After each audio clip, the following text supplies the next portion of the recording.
Krishna. Daily GK from news paper பகுதியில் இன்னைக்கு நம்ம என்ன பார்க்க போறோம்னா, பிரதமர் நரேந்திர மோடி அவர்களுக்கு ஸ்வீடன், நார்வே நாடுகளின் உயரிய விருதுகள் வழங்கப்பட்டு உள்ளன.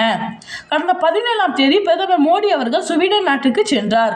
அந்த நாட்டின் கோதன்பர்க் நகரில் நடைபெற்ற விழாவில் பட்டத்து இளவரசி விக்டோரியாவை அவர் சந்தித்து பேசினார். அப்போது அவருக்கு ஸ்வீடன் மிக உயரிய விருதுகளில் ஒன்றான royal order of the polar star degree commander grand cross வழங்கப்பட்டது. பட்டத்து இளவரசி விக்டோரியா விருதை வழங்கி கௌரவித்தார். கடந்த 18ஆம் நூற்றாண்டில் இந்த விருது தோற்றுவிக்கப்பட்டது.